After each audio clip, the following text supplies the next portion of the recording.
But there are people who do not believe that you should serve out this term of office given your behavior in office. There are people who believe that you ought to be impeached, you ought to be convicted, and you ought to be removed. I am one of the people. To a reckless, ruthless, lawless president, indicating that your time in office as a reckless, ruthless, lawless president. Algunas iniciativas en el Congreso no solo destacan por su contenido, sino por la forma en que redefinen los límites del propio proceso institucional. El 20 de enero de 2026, a las 9:32 de la mañana, se inauguró una sesión extraordinaria en la Cámara de Representantes en Washington, con un único punto en el orden del día: la presentación formal de nuevos artículos de destitución contra Donald Trump.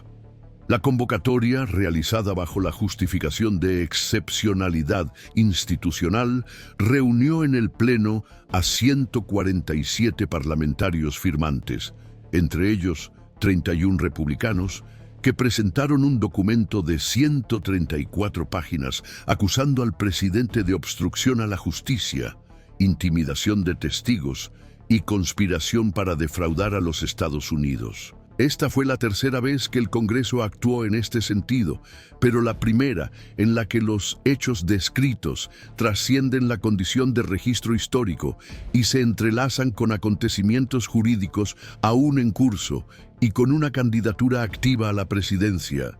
El impacto del episodio no se limitó a lo que ocurrió dentro de la sala en ese momento. La presentación de los artículos activó una serie de mecanismos simultáneos, judiciales, legislativos y electorales, cuyo funcionamiento combinado crea un escenario sin precedentes para la democracia estadounidense contemporánea.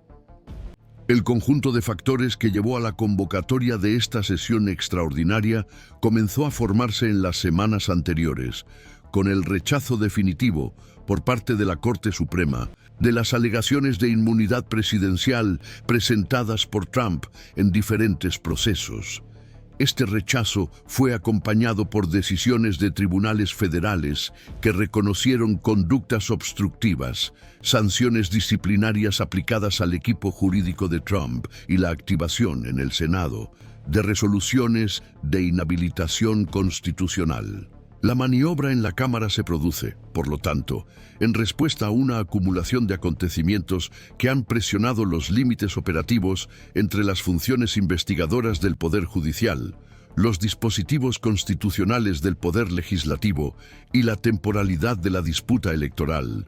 La acusación formal presentada por los diputados se inscribe en este contexto con el objetivo declarado de ofrecer una respuesta institucional antes de que el proceso electoral consolide su fase decisiva. El contenido de los artículos introducidos presenta elementos que difieren de los juicios políticos anteriores. La primera acusación de obstrucción a la justicia se basa en registros de tribunales federales que describen intentos sistemáticos de interferencia en las investigaciones mediante la destrucción de documentos, el uso de influencia política y ataques públicos a los órganos responsables de las investigaciones. La segunda, por intimidación de testigos, se basa en interceptaciones autorizadas judicialmente, transcripciones de declaraciones y relatos de comunicación coordinada entre asesores de Trump y testigos estratégicos. La tercera, por conspiración, detalla acciones con el objetivo de subvertir el proceso de certificación electoral, desde presiones a las autoridades estatales hasta articulaciones internas para impedir la transferencia regular del poder. Cada una de las acusaciones se sustenta en una serie de hechos documentados, con fechas, nombres, registros formales y vínculos directos entre conductas y efectos institucionales. Un aspecto central de este nuevo episodio es la simultaneidad de los procedimientos en diferentes esferas. Mientras la Cámara presenta los artículos, el Senado aún espera definiciones judiciales sobre la constitucionalidad de la descalificación impuesta por una resolución anterior, y el Poder Judicial Federal se prepara para iniciar el juicio penal por interferencia electoral, previsto para comenzar en 3 semanas. Este entrelazamiento de procesos crea un entorno en el que las decisiones institucionales interactúan directamente con el calendario político, desafiando las fronteras tradicionales entre la responsabilidad legal y la dinámica electoral. Además, estados como Michigan, Colorado y Maine ya han anunciado que esperan los resultados de estos procedimientos para definir la elegibilidad de Trump en las papeletas de las primarias, mientras que otros indican que seguirán adelante con su inclusión hasta que se produzca una decisión judicial definitiva. Esto refuerza el carácter distributivo de la crisis, con diferentes partes del sistema operando bajo incertidumbre jurídica y urgencia institucional. La sesión del 20 de enero tuvo otro elemento inusual: la presentación bipartidista de los artículos, realizada por Jamie Raskin, demócrata de Maryland, y Liz Cheney, republicana de Wyoming.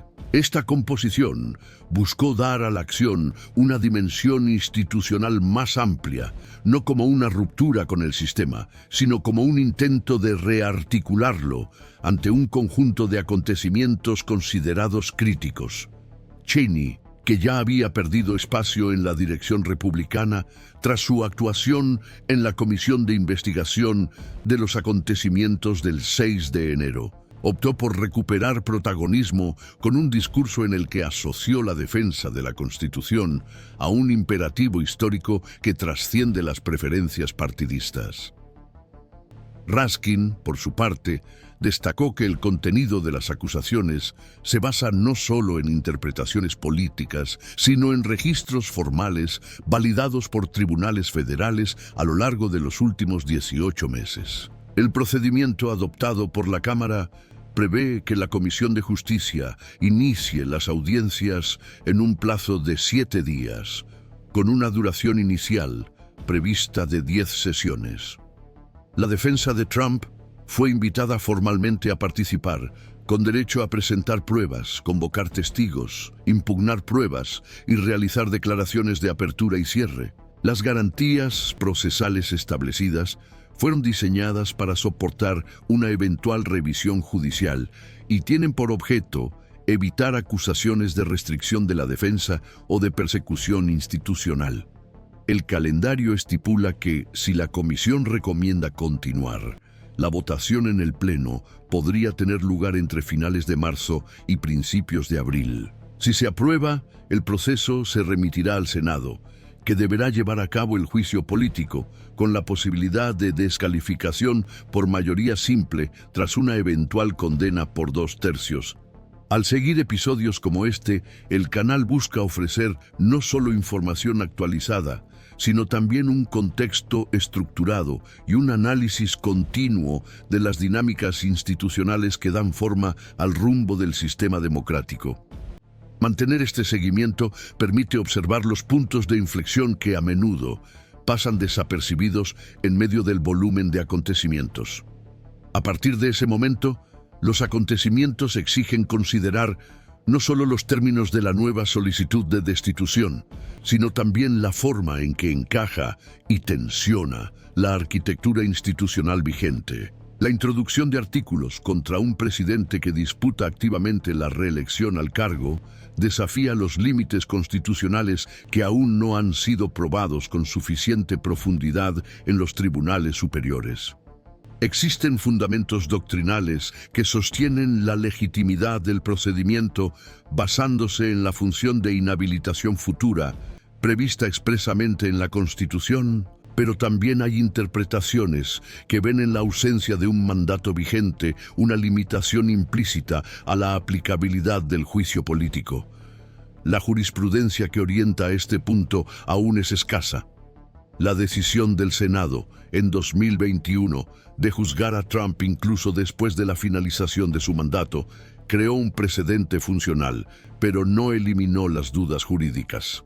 En ese episodio, parte de los senadores votó en contra de la continuación del juicio, basándose en ese argumento, lo que pone de manifiesto que la cuestión sigue abierta y que el nuevo intento será necesariamente analizado desde múltiples perspectivas interpretativas. Es en este contexto que la iniciativa de la Cámara adquiere una complejidad particular.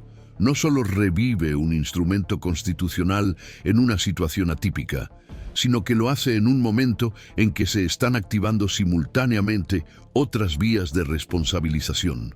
La superposición entre el juicio político, el juicio penal y los litigios de inelegibilidad crea un escenario en el que diferentes mecanismos pueden conducir a resultados parcialmente redundantes, pero jurídicamente distintos. Un eventual voto del Senado a favor de la destitución y la inhabilitación de Trump haría innecesaria, en teoría, la continuación de los procesos basados en la sección 3 de la 14ª enmienda. Por otro lado, la persistencia de estas disputas paralelas indica que el sistema aún no dispone de una vía consensuada para abordar la hipótesis de un presidente que combine múltiples vectores de responsabilidad mientras disputa las elecciones nacionales. El sistema jurídico y político de los Estados Unidos, tradicionalmente construido sobre la base de la separación funcional y la presunción de estabilidad institucional, se enfrenta ahora a la necesidad de dar respuestas ante un panorama de simultaneidad disfuncional. Esta convergencia ayuda a comprender por qué la presentación de los artículos fue acompañada de reacciones distintas, incluso dentro de los partidos y las comisiones. La dirección republicana de la Cámara de Representantes optó por no impedir el avance de los trabajos de la Comisión de Justicia, aunque expresó públicamente sus dudas sobre la constitucionalidad del proceso.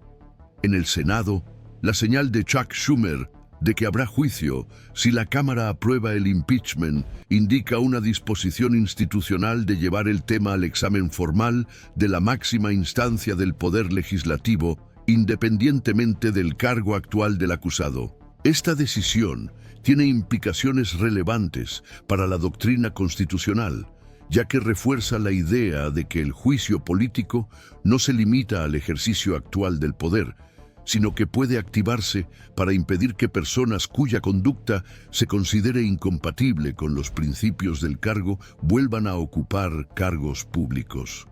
A partir de estas señales, el entorno político se ha reorganizado en torno a bloques de interpretación que ya no coinciden con las líneas partidistas tradicionales. Parte de los parlamentarios republicanos que cofirman los artículos de destitución están al final de su mandato y fuera de la contienda por la reelección, lo que reduce los costes políticos inmediatos de la disidencia.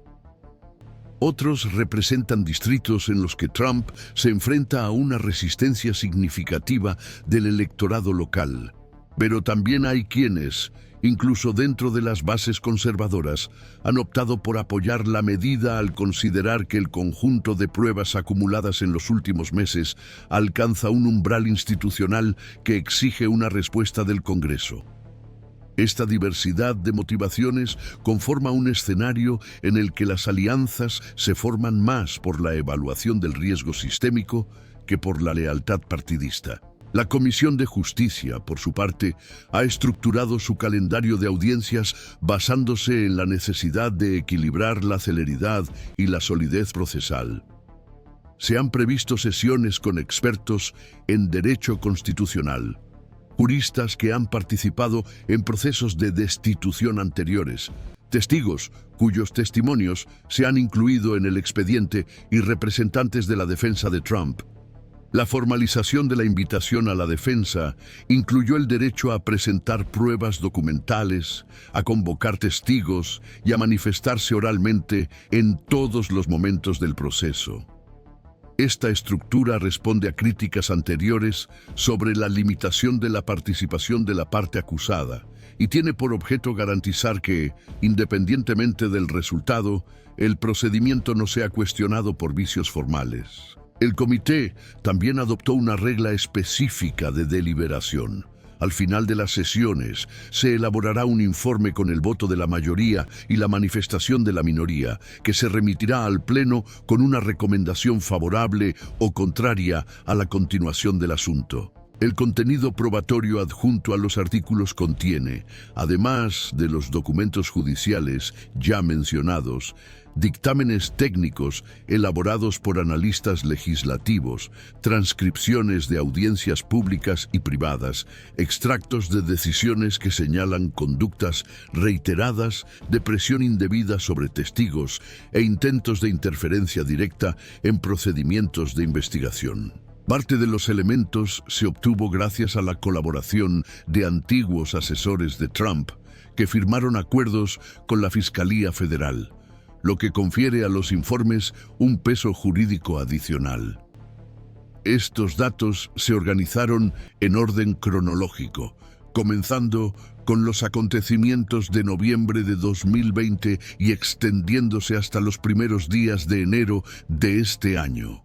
El objetivo declarado de los parlamentarios responsables del texto es demostrar la continuidad y la actualidad de la conducta descrita, reforzando la tesis de que no se trata de hechos aislados o pertenecientes a ciclos políticos pasados.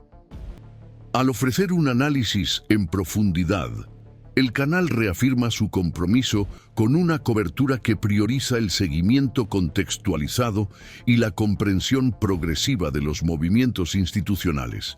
Con cada nuevo paso, el valor de mantener esta mirada atenta se hace más evidente para comprender no solo lo que sucede, sino cómo y por qué se movilizan ciertos límites.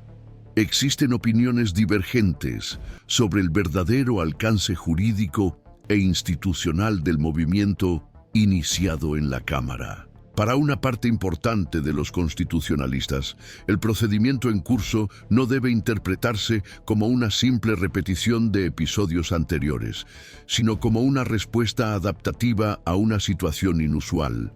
Un expresidente que, aunque formalmente fuera del cargo, sigue ocupando una posición central en la vida política, judicial y electoral, articulando estructuras partidarias y redes de influencia, al mismo tiempo que enfrenta múltiples acusaciones relacionadas con conductas que, según estos analistas, ejercen presión directa sobre los mecanismos tradicionales de rendición de cuentas pública. En esta lectura, el juicio político deja de ser visto solo como un castigo o una destitución, y pasa a ser tratado como la afirmación de un principio institucional, el de que determinados patrones de conducta exigen una reacción formal del Congreso, independientemente de la condición momentánea de titularidad del mandato. El argumento central es que si el poder legislativo se abstiene, se abriría un vacío institucional, dejando sin respuesta formal una sucesión de acontecimientos que, por su extensión, gravedad y reiteratividad, afectan a la confianza en el pacto constitucional y en la capacidad del sistema para contener las prácticas consideradas disfuncionales. Por el contrario, existe una corriente que insiste en los límites estructurales para la aplicación del juicio político a quienes ya no ejercen funciones públicas en el momento de la acusación. Para estos expertos, la Constitución diseña el instrumento con referencia explícita a los funcionarios públicos en el ejercicio de su cargo, y el intento de extender el mecanismo a los extitulares crearía una distorsión de la finalidad con el potencial de sentar un precedente problemático. La preocupación no se limita al caso específico de Trump, sino al riesgo de que futuros congresos conviertan el juicio político en una herramienta de contención postmandato, desplazando el instituto del ámbito de la responsabilidad inmediata al terreno de las disputas políticas prolongadas. Algunos defensores de esta posición reconocen que los hechos enumerados en los artículos pueden tener densidad institucional, pero sostienen que la respuesta adecuada debe producirse en los mecanismos ya activados en el Poder Judicial y en las controversias electorales y no en el juicio político llevado a cabo por el Poder Legislativo. El conflicto entre estas dos visiones sigue sin resolverse definitivamente en la doctrina y no encuentra un respaldo concluyente en la jurisprudencia disponible, lo que tiende a ampliar el debate durante las audiencias de la Comisión de Justicia en los próximos días. Esta disputa interpretativa también está relacionada con un cálculo de viabilidad. Aunque se considera posible la aprobación por mayoría simple en la Cámara, la etapa en el Senado requeriría una mayoría cualificada difícil de conseguir en la práctica. El diagnóstico más frecuente entre los analistas legislativos apunta a que una parte considerable de los senadores republicanos mantiene su resistencia, ya sea por cautela electoral o por desacuerdo con la legitimidad del marco. Al mismo tiempo, hay indicios de que esta postura puede sufrir cambios en función del avance del proceso penal federal, en caso de que este juicio produzca nuevos elementos que refuercen la narrativa de responsabilidad directa. Esta concatenación entre instancias produce un entorno institucional atípico en el que el ámbito político y el jurídico se retroalimentan sin que uno esté necesariamente subordinado al otro. La ausencia de una relación jerárquica clara entre estas vías contribuye a prolongar la incertidumbre y dificulta la proyección del resultado basándose únicamente en precedentes. Uno de los puntos más delicados del debate se refiere a los efectos concretos del juicio político en caso de que el proceso avance. No hay consenso sobre si una eventual condena en el Senado sería suficiente para impedir automáticamente una futura candidatura de Trump, o si sería indispensable una votación adicional específica para su inhabilitación. Una parte significativa de la doctrina entiende que este segundo paso es necesario y que sin él la inelegibilidad no se materializa plenamente.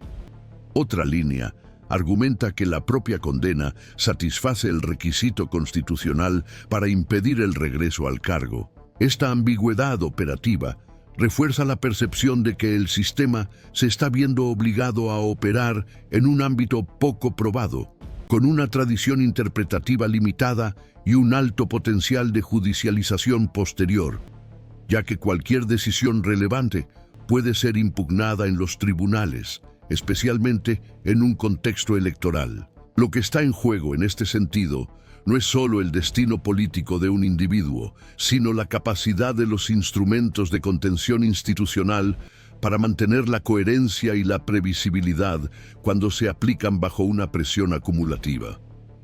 Paralelamente, el escenario electoral sigue avanzando, con primarias en curso y decisiones estatales que se toman en medio de un marco normativo inestable. En determinados estados, los tribunales locales han adoptado una postura de espera, indicando su preferencia por seguir el desarrollo del juicio político antes de llegar a un acuerdo definitivo. En otros, medidas provisionales han preservado la inclusión del nombre de Trump en las papeletas, manteniendo el tema abierto. Este mosaico de decisiones pone de manifiesto la dificultad de establecer un patrón nacional uniforme para una cuestión que, por su naturaleza, atraviesa toda la arquitectura federativa. La superposición entre los procesos políticos, penales y electorales añade sucesivas capas de complejidad a un panorama ya de por sí denso, ampliando el espacio para articulaciones parlamentarias, estrategias defensivas y cálculos institucionales que exceden la lógica inmediata del caso y se inscriben en el debate más amplio sobre los límites entre el poder político y la responsabilidad pública. Las recientes declaraciones públicas de Trump también reconfiguran el entorno.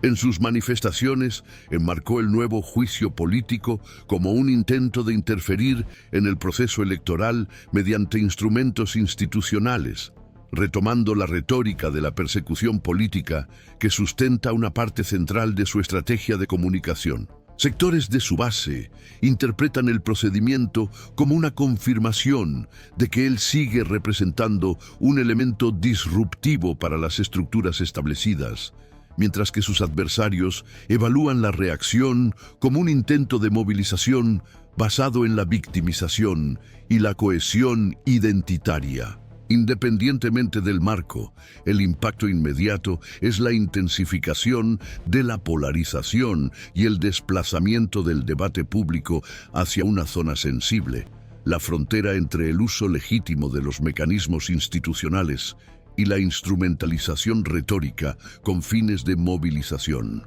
Para los observadores externos, el caso pasa a analizarse como un laboratorio de estrés institucional, en el que los engranajes del sistema se ponen a prueba simultáneamente en múltiples frentes. Los analistas consultados por medios especializados señalan que la convergencia entre estos vectores puede generar un efecto sistémico cuyos contornos aún no se han estabilizado. El uso reiterado de instrumentos de excepción, como el juicio político, en contextos de recurrencia política, produce un dilema estructural. Responde a conductas consideradas amenazantes para el sistema, pero también tensiona los propios límites del sistema, elevando el riesgo de desgaste, impugnación e interpretación oportunista. No existe un manual claro para este tipo de situación.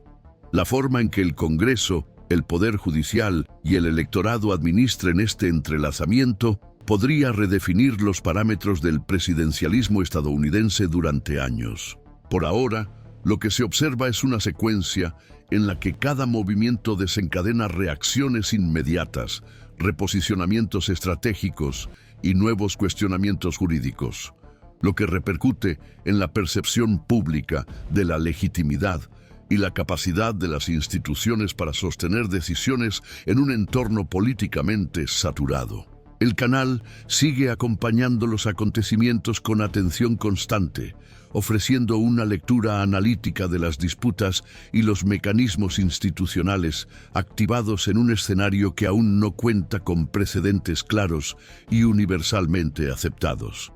Mantener este seguimiento es esencial para comprender lo que se está poniendo a prueba y qué elementos por ahora siguen abiertos.